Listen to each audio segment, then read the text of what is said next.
Chicago and the Philippines. A comprehensive review of the week's special community events, featuring many exciting personalities, handled by the most professional Chicago Philippine Reports TV staff. Good afternoon and welcome to the Chicago Philippine Reports TV, still the #1 Filipino show in the Midwest. I'm Girly Pascual. Welcome to our show. Today we have all the top stories from the Philippines. We also have what's happening in our own Filipino-American community of Chicago. We have interesting interviews led by our very own executive producer, Miss Veronica Layton. We have Bridget Cotero Carino. All these are coming up and more afterward from our sponsors. Please stay with us.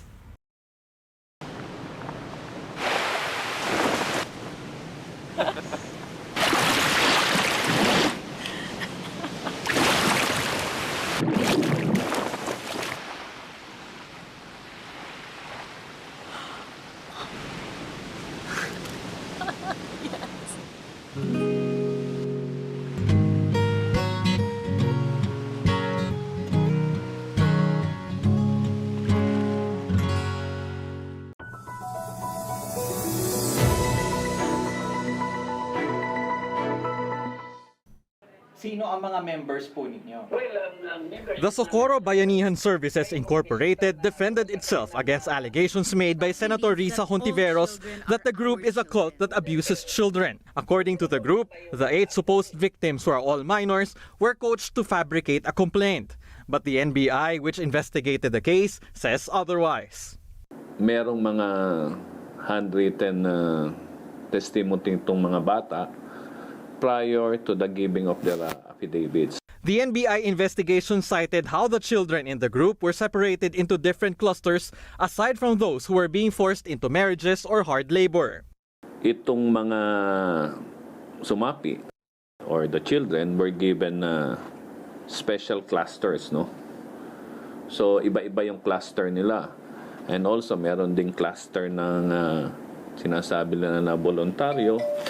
Pangalawa ay meron din nung cluster na parang kayo magiging security nung compound. In the testimonies of the minors, no, meron silang nabanggit na merong cluster Pitus kung saan sila nakasama at yung iba naman ay nando sa cluster Bium. At to what extent o ano ang ginagawa nitong mga cluster na to, hindi natin nakita dun sa mga testimonya nilang naibigay. So, still subject for further investigation.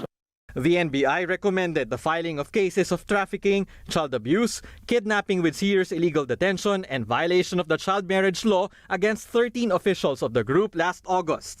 But the preliminary investigation has been stalled because of the motions filed by the group. Because certain motions were filed before the prosecutor's office. Ito yung inhibition.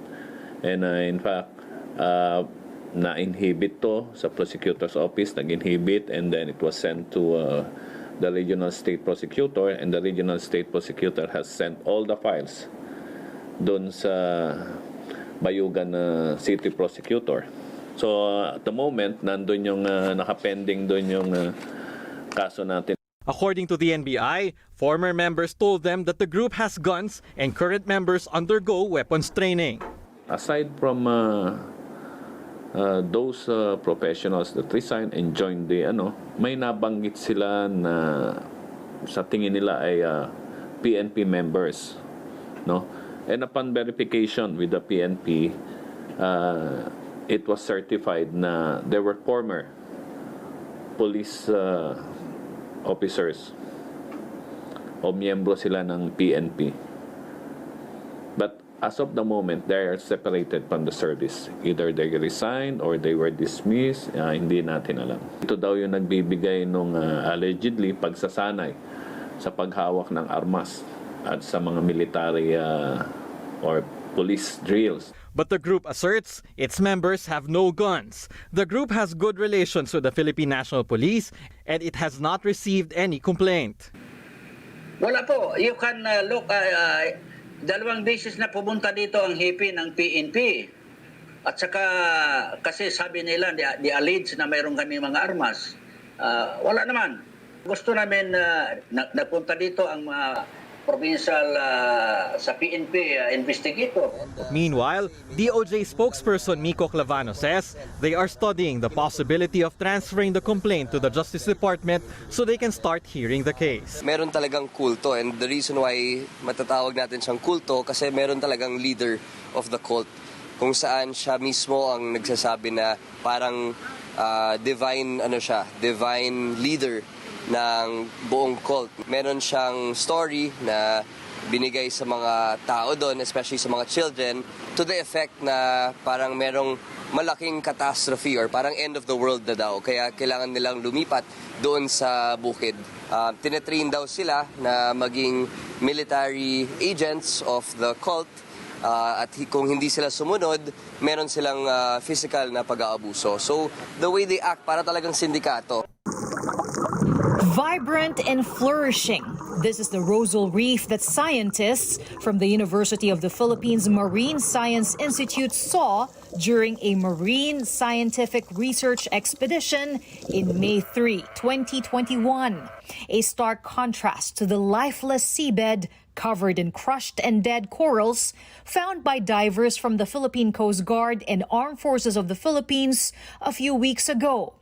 According to the UPMSI, there are ways to restore corals. One is allowing nature to heal itself, and another is through an intervention called coral transplantation, or the physical relocation of corals. For transplantation po or any restoration activity po doon, it will take several years also to a decade then. Logistically, medyo mahirap at expensive.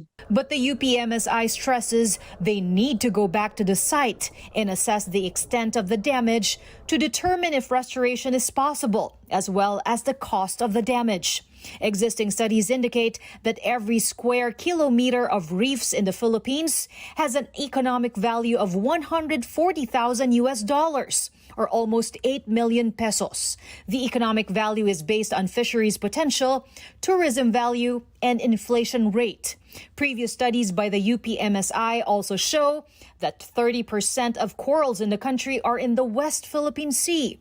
Since corals serve as habitat for fish and other marine organisms, Ocean Conservation Group Oceana fears there will be an impact on food supply and livelihood, especially since the West Philippine Sea supplies 10% of the country's total fisheries production. Ilan sa mga pangunahing nahuhuli sa West Philippine Sea is yung galonggong, yung tamban or sardinas. Pababa yung production ng galunggong. At ngayon, umaabot tayo sa point na we need to import.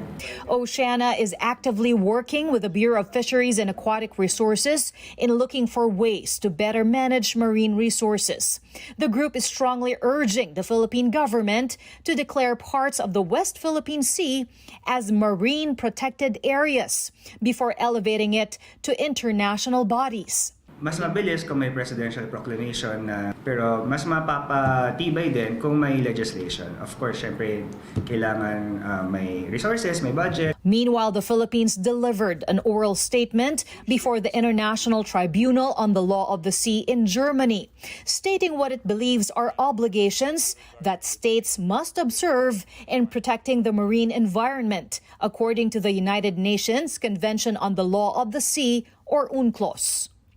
The obligation not to cause damage to the environment of other states and of areas beyond the limits of national jurisdiction, or the no-harm rule, and the obligation of due diligence. The meeting was based on a request by the Commission of Small Island States on Climate Change and International Law, or COSIS, for the Marine Tribunal to clarify state obligations on climate change, which could be influential for other courts. For the Philippines, UNCLOS is a strong, innovative, and comprehensive global environmental treaty that supports legal obligations to the marine environment. Defense Chief Gilbert Chidoro vows to look into the alleged attempts to discredit the armed forces after environment activists Jed Tamano and Junila Castro accused the military of abducting them in Bataan. Authorities say the two were members of the New People's Army and sought the help of the military to break away from the group.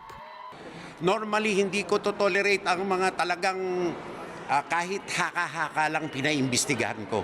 Pero ito maliwanag ang ebidensya na unfair ang pagparatang sa mga kasundaluhan dito, no? At gusto kong malaman kung sino ang promotor o utak nito para mapailan ng subornation of perjury charges at iba pa. Chidoro also wants to find out who is behind the two activists. Sigurado ako takot itong mga bata na to. Pero kanino takot? Sa armed forces o sa mga nagmanipula sa kanila? National Security Council Assistant Director General Jonathan Malaya stands firm. Tamano and Castro are NPA members. He insists authorities were hoodwinked after the two surrendered to government on their own. We are unfazed, no? We will continue to fight for the truth and continue to explain to the public the reality, no? What really happened. Our position is the same, no? They executed affidavits which were executed in front of the mayor and PAO lawyer attorney. And if it is proven that they executed this falsely, knowing that what they were saying is correct, they can be open to perjury charges. Army spokesperson Colonel Circes Trinidad also says they followed due process in handling the case of Castro and Tamano. In-involve nyo ang mga agencies, no? Para magpatunay lang talaga to include medical check-up and everything. Naging maganda yung cooperation and coordination initially. And then at the last part, biglang bumaliktad. The Philippine National Police has earlier narrated a chronology of events based on Tamano and Castro's sworn statements. On September 1, the two allegedly talked to another woman about their plans to leave their group. The following day, they were fetched by the woman to transfer to Guagua, Pampanga. On September 3, Castro allegedly told the woman that they want to get in touch with authorities because members of their group could be looking for them. It took another couple of days before authorities responded. On September 12, the two allegedly surrendered voluntarily to the 70th Infantry Battalion of the Philippine Army. Authorities also presented CCTV footage as well as clips of the two giving their sworn affidavits before lawyers of the public attorney's office with Tamano's parents.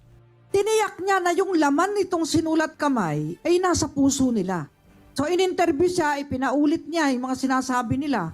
Ano ba yung laman, ano ba yung sinabi niyan? Kinukuwento ng mga bata.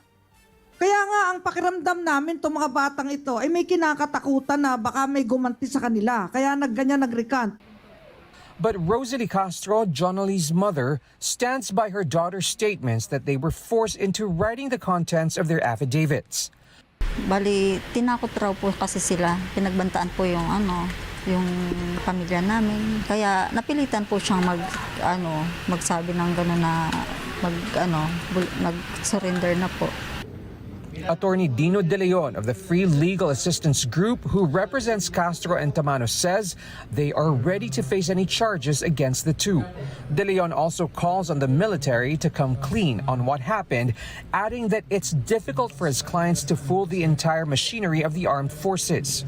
Flag is prepared to protect the rights of our clients, and we are also prepared to hold into account anyone who will file false charges against them.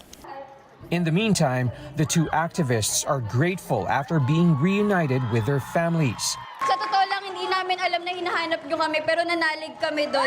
Alam namin na meron kaming mga kasama sa labas na ipaglalaban kung ano yung totoong nangyari.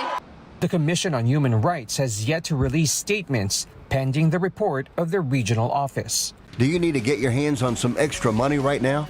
Maybe $25,000 or more? If you're a homeowner, now is a perfect time to get cash out. While homes in many neighborhoods like yours have gone up in value, you can use the money for anything. It's yours. You can buy an investment property, pay for college, pay off higher interest debt, or make home improvements.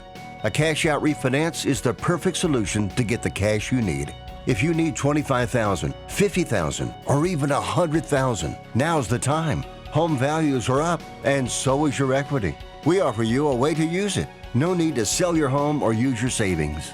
Call New American Funding now and speak to a cash out refi specialist and see how much cash out you can get. Call New American Funding at 855-332-3929. That's 855-332-3929. Call 855-332-3929. Everybody wants cheap airfare, but where do you find it? You call low-cost airlines. Their prices are direct from the airlines, and they're so low you can't find these fares published anywhere. They specialize in cheap flights, discount hotel rooms, cheap car rental rates, and great package deals anywhere around the world. Wherever you want to go, they can help you get there cheaply and with a best price guarantee. If you want the lowest prices on your airline tickets or other travel services, call now. That's right, call. That's the only way to get these rates. Experts are standing by 24/7 to get you the cheapest airfare and hotel rates available. So don't wait. Call right now for the lowest travel prices anywhere and for great last-minute travel deals too. Call 901-245-4874. That's 901-245-4874. 901-245-4874.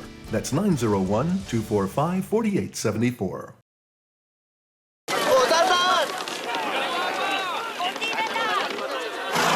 Yan! Dito na! Perfect!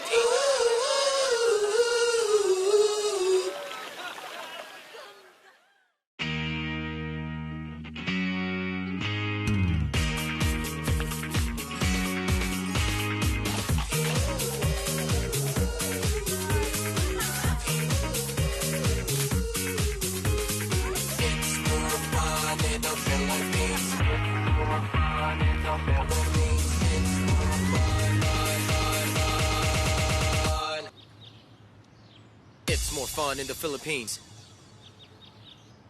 Via Times, vital news, vibrant views for the Filipino Asian communities in Chicago. Via Times for your most interesting and exciting reading and your party coverages.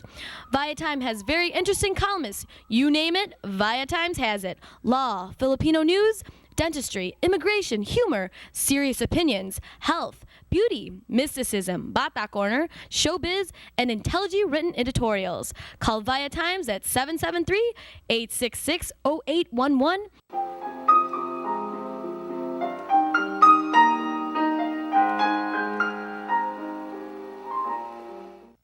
Magandang hapon po sa inyo lahat and welcome to the Veronica segment of this show. Today, I have a very exciting young personality who will be talking to us about, oh my God, a very interesting topic.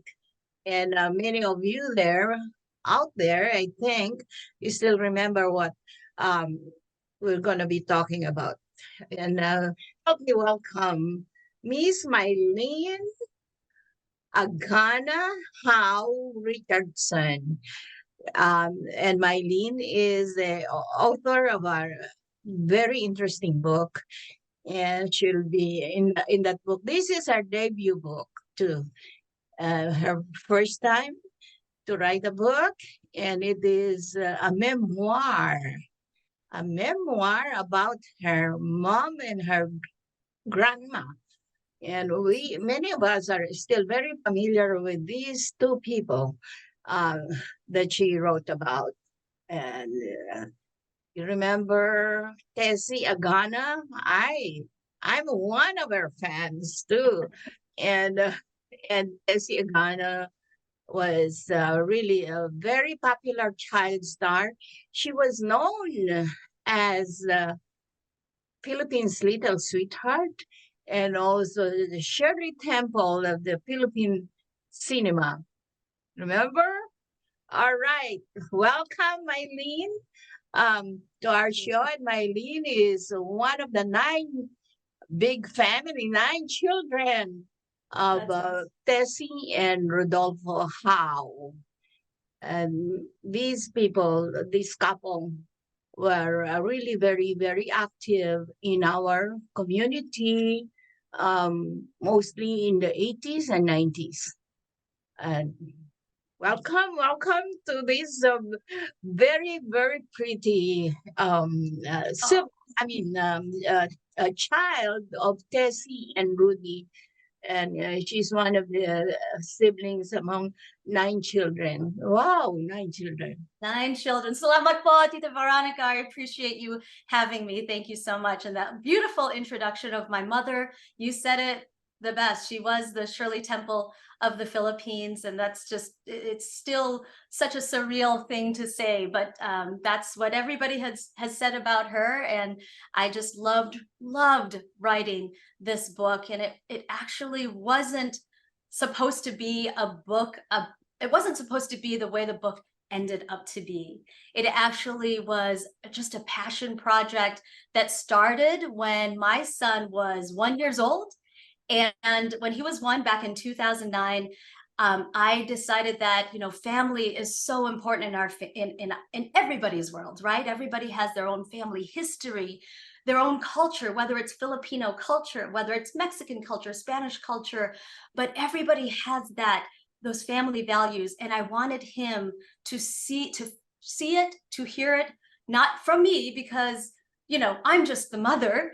I wanted him to hear the unique stories of his grandmother, Tessia Gana, and his great-grandmother, Linda Australia, my grandmother, in their own voices. So what I started doing is I bought a digital recorder, and we would drive from Chicago. My son and I, Chapman, would drive from Chicago and go to Northwest Indiana and have these amazing conversations that we recorded. Chapman was just running around the room, playing with my grandmothers. I started interviewing my grandmother first, started playing with her cell phone, and little trinkets, rosaries around her room while we would have these interviews. And you know, it still kind of chokes me up thinking about it. Those are the memories that I want him.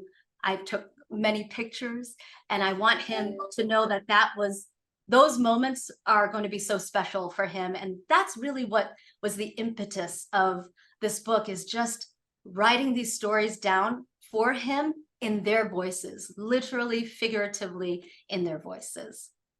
All and right. I loved every minute of it. That's a great story for a start, and a beautiful legacy that you've done. Thank you. Not only for the family, but also for the community. Okay, so you started this project since when your child was very One. young. Yes, he was 1. So that was 2009. So, you know, he's going to be 16. He'll be 16 in February. Wow, I wow. know. I have a 16-year-old. It's crazy. I can really imagine the pride and, and joy of knowing that he came from a very great family from the Philippines. Okay, you mentioned in our brief interview personally that you went home to the Philippines with your family. Yes. Has your mom your mom is still alive, right? Yes, she is. She lives 5 minutes away from us. Anna is still alive. Your grandma is gone, right? She passed away in 2012. Yes. It's gone. But how is your mom doing in the first place? She's doing great. You know, she's 81 years old now, and she turned 81 this May, and she's living with my sister, and she's overall fairly healthy for an 81-year-old. She has developed dementia since 2017. So it has been, she has had a decline in the dementia over the course of the last few years. But what is so wonderful is she may not remember my name right when I walk through that door. She'll eventually remember it when I sing a song to her, and she'll say, "Oh yes, you're my lead." She'll remember. But when she sings, she still sings with gusto. You know, she sings, oh, it's so cute. I mean, maybe it's not as strong as she once was, but music it lives and breathes within her. It's her beat. I always play 1950s music and old Filipino songs whenever I'm watching her and I'm with her, and she just comes to life. But she does have dementia, but she's doing wonderful. Thank you for asking. I did actually let her know that I was speaking with you, and she said to say hello. She remembered you. Via times. She remembered you. She remembered you before she remembered my name that particular day. So it was It was wonderful. She Oh my God, very I was just telling some friends that I don't know what's in me, but many of these older people who are suffering from dementia, when you mention my name, they remember me. I don't know what's in there. You were such a part of Via Times, and you, Tita Veronica, were such a part of our lives, like you said, in the 80s and the 90s. And she remembers. She remembers. So. Have you tried showing her your book? Oh yes, yes. That was. What was the reaction? So when I finally, you see the book right here. When I gave her the book, and she looked at the book, and she remembers that this is her, and she hugged the book. Oh my It's God. the most beautiful thing. She hugged the book and she said, "This is me. This is me." She couldn't believe it. She couldn't believe it. And I've read every chapter to her, every revision. She has been a part of my step. She's been a part of me every step of the way of this whole process. God. So I think she has read every revision. Oh my goodness, I'm touched. Oh. Does she live with you? She lives with my sister. My sister lives and her family live 5 minutes away. That was my requirement when we moved from Chicago to Arizona. I told my husband, I don't care where we are in Arizona, it just has to be 5 minutes away from my sister and my mom. And we're literally 4 minutes and 55 seconds. Sorry? Your oldest sister? This is my older sister. I have 2 sisters and 6 brothers. And I'm number 6, and the sister that lives here is number 5. Oh.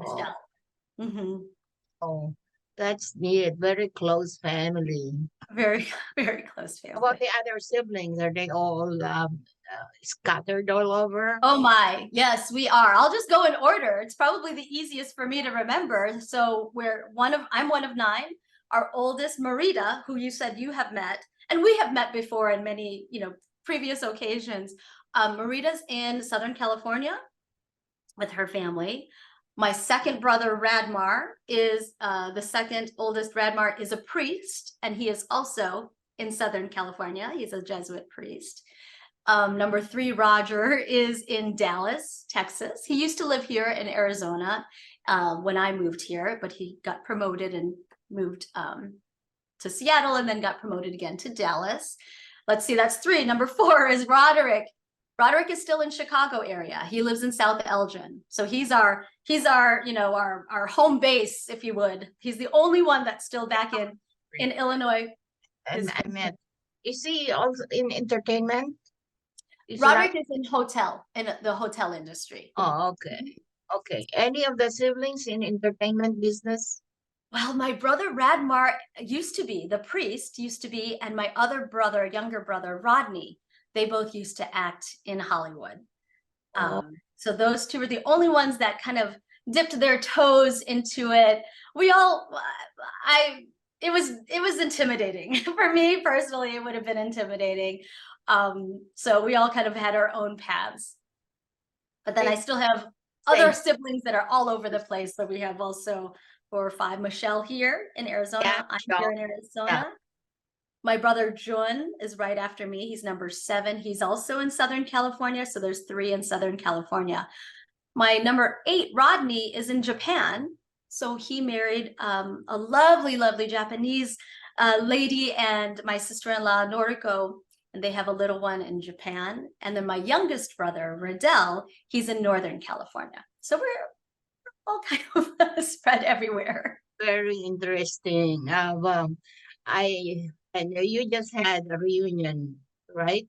You just celebrated a reunion, family reunion.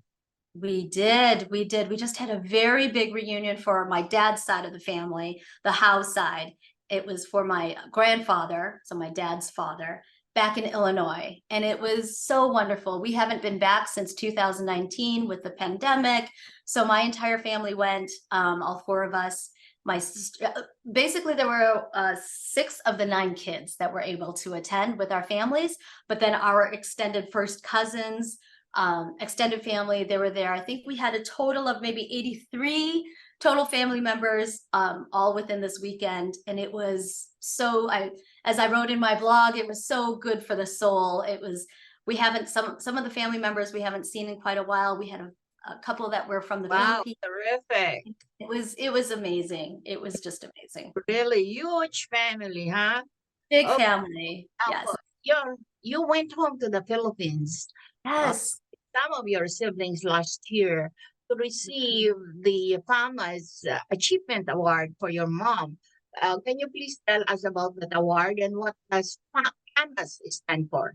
Yeah, absolutely. Actually, I have the award right here. If you can see, it's the Filipino Academy of Movie Arts and Sciences.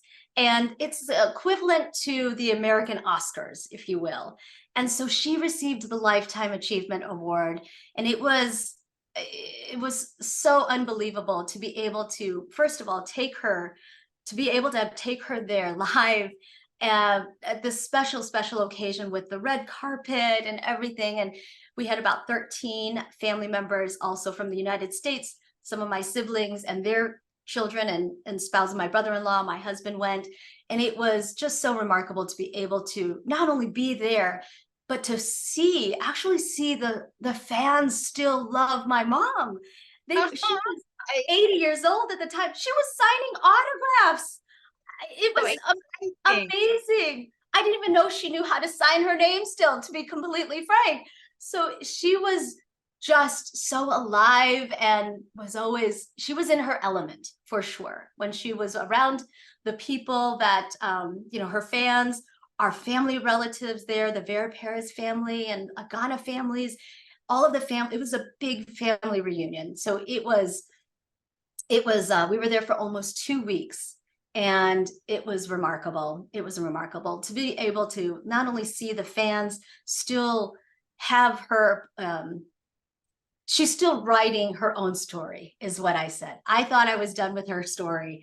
And when I concluded my book, last year happened and I had to write one more chapter because this woman she is still this remarkable woman that that we all love and grew up with.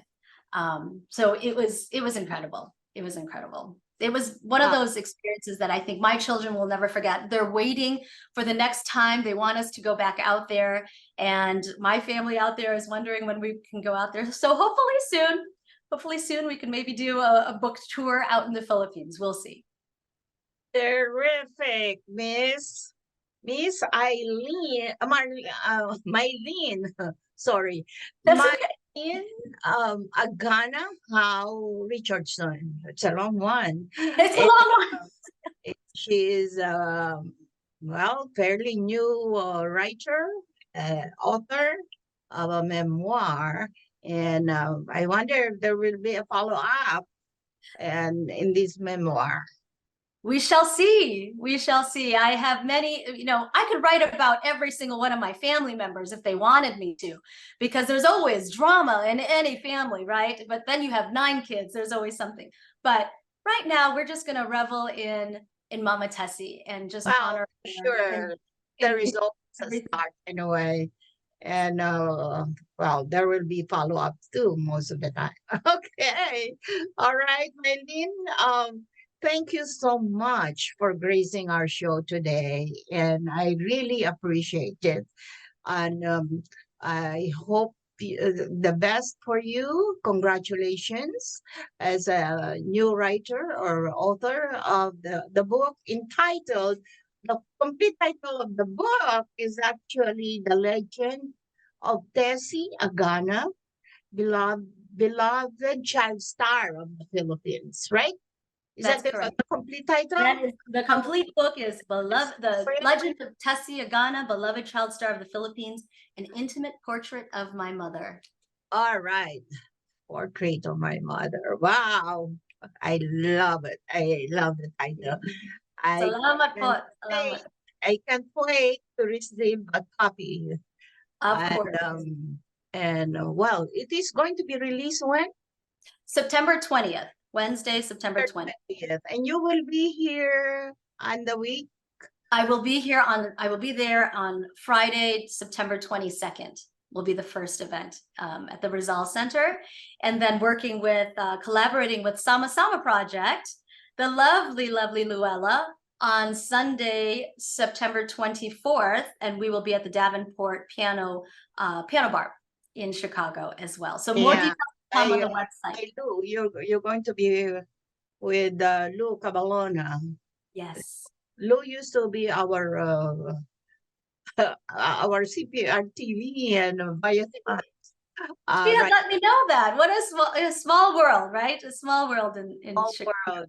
I'll be seeing her this coming Sunday for her cabaret. Tell her I said hello. Mylene, thank you so much. This was really a great interview, and good luck and congratulations. At maraming salamat po sa inyong panonood. Ako po si Veronica. Enjoy the rest of your weekend. Bye, Mylene. Bye-bye, Tita Veronica. Thank you so much. Salamat po. Salamat. Do you need to get your hands on some extra money right now? Maybe $25,000 or more? If you're a homeowner, now is a perfect time to get cash out. While homes in many neighborhoods like yours have gone up in value, you can use the money for anything. It's yours. You can buy an investment property, pay for college, pay off higher interest debt, or make home improvements. A cash out refinance is the perfect solution to get the cash you need. If you need $25,000, $50,000, or even $100,000, now's the time. Home values are up, and so is your equity. We offer you a way to use it. No need to sell your home or use your savings. Call New American Funding now and speak to a cash out refi specialist and see how much cash out you can get. Call New American Funding at 855-332-3929. That's 855-332-3929. Call 855-332-3929. Magandang hapon po sa inyo lahat. Welcome to Veronica's segment of the show. Today, I have a very interesting kababayan. And he's from LA, as far as LA, of course. We have here Mr. Randy Bunao. And Randy is joining us today. As his title is Chief Communications Officer of the National Asian Pacific American Women's Forum. Is that right? Yes, that's correct, Veronica. Thank you. And this association, in short, is also known as NAPAWF.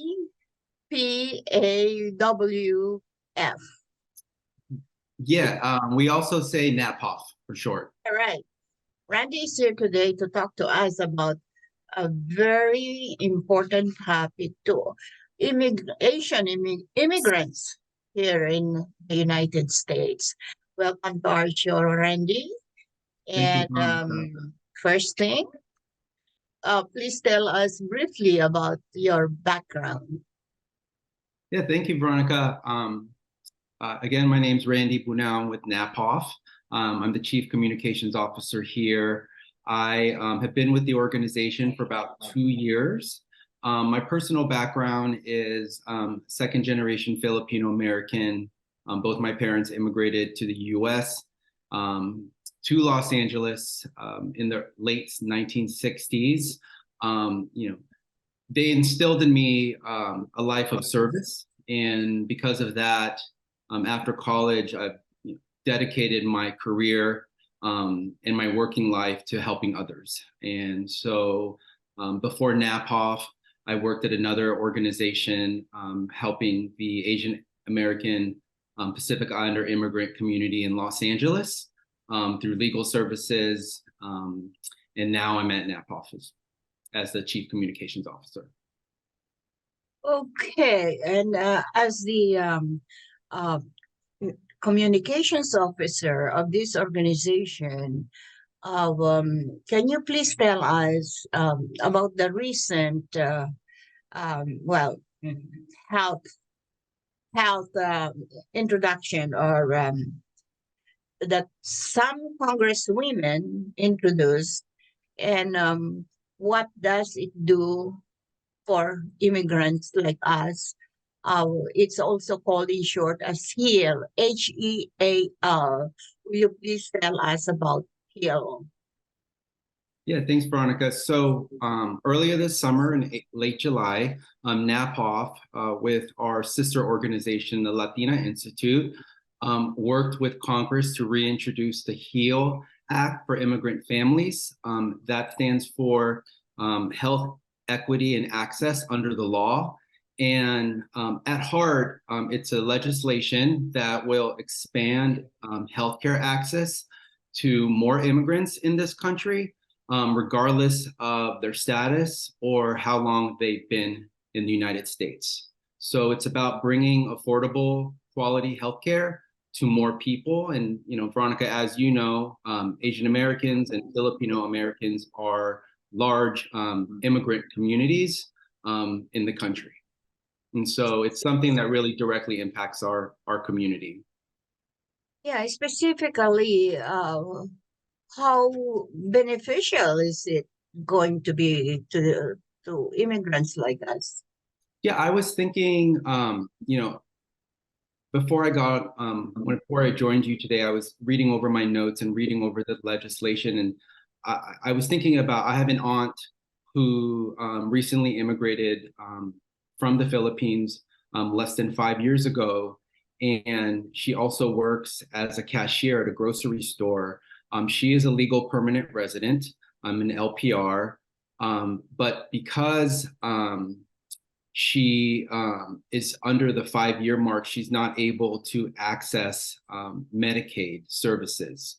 And I saw her recently at a party, and she had a terrible, terrible toothache. Her teeth needed professional dental services, and her job doesn't provide dental coverage. And because she's under the 5-year waiting period to access federal Medicaid healthcare benefits, she's living very uncomfortably in a lot of pain right now. So HEAL, the HEAL Act for immigrant families, would remove the 5-year waiting period for people like my auntie, who are essentially working and paying into the system, but can't access health services that she needs.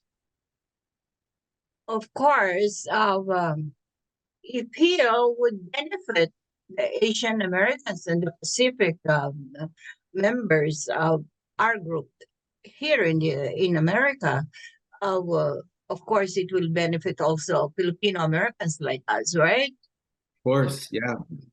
And when we think about healthcare, it's not just for emergencies. Like, the story I just told you was my aunt, and she needs emergency dental care. But healthcare, as you know, is about regular checkups. It's about preventative care. For women, it's about reproductive care, not just when they're pregnant, but the life of their reproductive lives, and getting medical services to support that. So, when you have healthcare, and you have access to regular healthcare, to see the doctor if something hurts, to run regular tests, to monitor your health, at the end of the day, it's a quality of life issue, and it helps people live better lives for themselves and their families.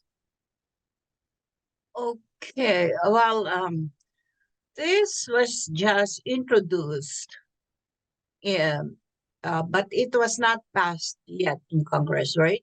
No, we had a big reintroduction at the end of July. I should mention that it was sponsored by Representatives Jayapal and Barragan in the House, and in the Senate, it was sponsored by Senator Cory Booker. So we introduced it again in July, and I should mention that next week we are having a HEAL Week of Action in Washington, D.C. That means that we'll be working with our partners at the Latina Institute, and we have staff members and organizers, AAPI women, traveling to Washington, D.C. next week to lobby and to knock on doors, to meet with representatives, to meet with other legislatures or other legislators, telling them about their life and why HEAL matters to them and their families. So we're at an exciting point right now for the legislation. We introduced it this summer, and our team is going to be in the halls of Congress next week, knocking on doors and talking to the people and the decision makers who can help make this a reality. Is there something we have to do as a group to really get this going? What do we have to do? Thank you for asking that. And yes, so part of advocating for policies like HEAL is about getting the word out. So one thing we do here at NAPOF is we share social media toolkits for people to post about HEAL, to post graphics about HEAL on their own social media account. You can follow NAPOF on social media and repost our advocacy messages around HEAL and why it matters. I will say the very, very first step is that if you're not already subscribed to NAPOF, you can visit our website at napwf.org and sign up for our emails. And once you are signed up for our emails, you'll be in the loop and you'll be part of our movement universe, and you'll be getting our emails about HEAL and other activities that we're working on. And sometimes we share with people not just social media toolkits, but we organize lobbying days, marches, community events to uplift issues that matter to our community, particularly AAPI women. Wow, that's a big job. And Yeah. Veronica, I'll also say, as a Filipino man, one of the reasons I took this job, I do it in many ways in honor of the women in my life who raised me, my Lola, my mom. My mom is the oldest of 7 kids. And so as a kid, I was born in America, but I was raised in a house full of immigrants, full of women. I spent a lot of time in the kitchen with my aunties. And so when I joined NAPOF, it was in service of the people I love and, the women who still love me to this day and, help me in life. Okay, one last question, Randy. I was thinking that the NAPAWF group are all women. I'm wondering why their communications officer is a man like you. Yeah, speaking to what I just said, it's when I joined the organization, it was personal for me. So obviously the women I work with at NAPOF, it's personal to them because they are women or because they're a woman and they also identify as Asian American or Pacific Islander. But for me, it's also personal because, as I mentioned, Filipino women, immigrant women, gave me life. They took care of me. They raised me. I miss my Lola dearly. She, in many ways, is my first mother figure because my mom was always working when she came to America. So it's, working at NAPOF is close to my heart. It's also because I think women will always need a man. Somehow, right? Okay. And one last word before we take off. Thank you, Veronica, for inviting me on. I hope you invite us again. We'd love to tell you all the great things that NAPOF is doing. We have a big year next year with the elections. So NAPOF is on the ground, knocking on doors, getting more Asian American, Pacific Islander women to vote. And if they're not voting already, helping them register to vote so they can participate in the life of our country and in democracy. Well, thank you. Thank you so much, Randy, Mr. Randy Bunao, for gracing our show today. And please help us, keep us updated about this real, what they call HEAL Yeah. projects. Yeah. I mean, advancement. encourage all your viewers to, if you're not already signed up, visit napwf.org and sign up for our emails to get the latest news and updates. But we'll certainly keep you updated too, Veronica. So thank you. Thank you. Maraming salamat sa iyo, Randy. Salamat po. Thank you. All right. And bye now. And maraming salamat po sa inyong panonood. Ako po si Veronica. Enjoy the rest of your weekend. Bye! We would like to welcome all of you to Baladna Jewelry. We have a very big selection of 21 karat gold jewelry imported from the Middle East, from Dubai, Saudi, and Bahrain. And we have a very big selection of diamond. We offer free financing for 6 months, and we have a layaway system which you can leave your stuff for 3 months. We repair gold and we buy old gold. Welcome to Baladna Jewelry. Salamat po.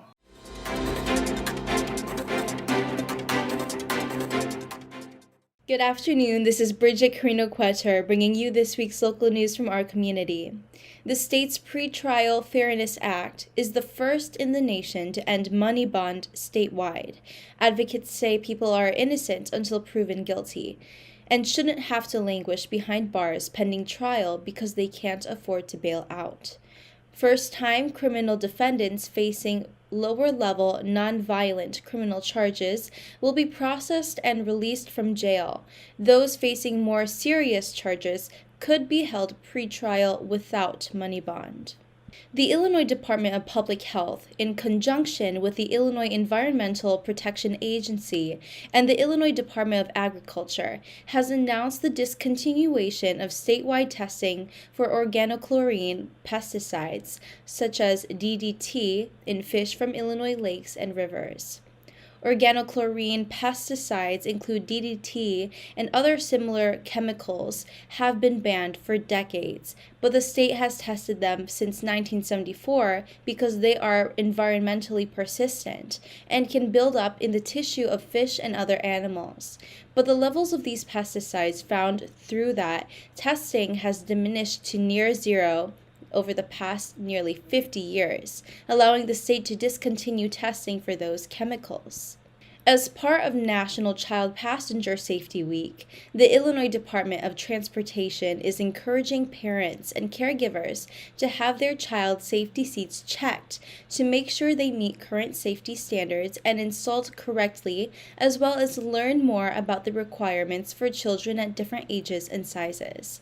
We know parents and caregivers prioritize their children's safety, so we are sponsoring car seat checks with certified child passenger safety technicians who can help them ensure their child is as safe as possible in their booster or car seat, said IDOT Director of Highways Project Implementation, Steve Travia.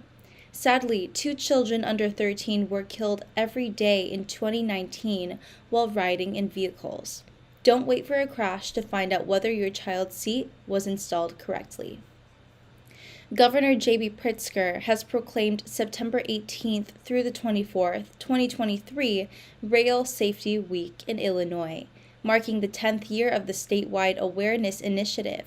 In recognition, the Illinois Commerce Commission and Operation Lifesaver, a national rail safety nonprofit, will be conducting a week-long safety blitz across the state to share rail safety facts, tips, and resources to keep motorists and pedestrians safe around railroad tracks.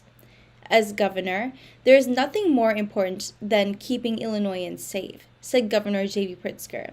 This Rail Safety Week, my administration and the Illinois Commerce Commission are proud to partner with Operation Lifesaver to raise awareness about rail safety throughout the state, from Cook County and Sangamon County to DuPage County and Kane County, so that motorists, pedestrians, and train passengers alike have the information and resources they need to keep themselves and their families safe, said Aisha Jackson, Illinois Operation Lifesaver Coordinator and ICC Rail Safety Specialist.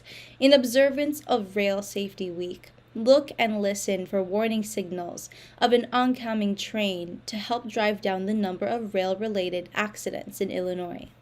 Older adults enrolled in the Illinois Department on Aging's Emergency Home Response Service will soon have the option to add fall detection technology, GPS monitoring, or both features to their medical alert device, enhancing participants' safety in their home and throughout the community.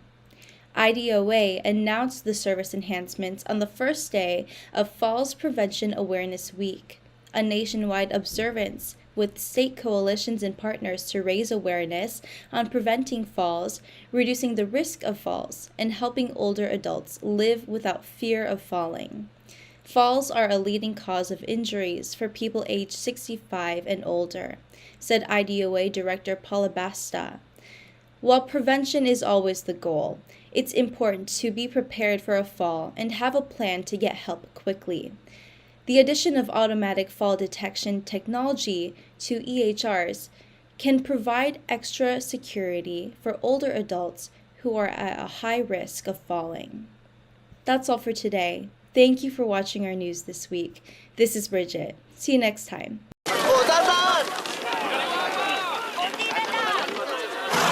Yan! Dito na! Perfect!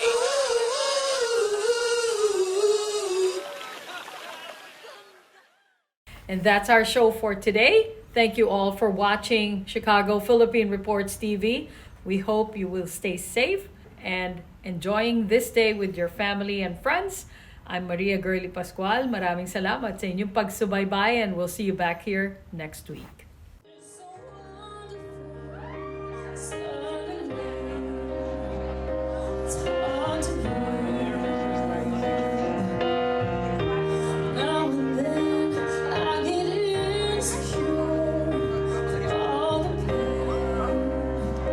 So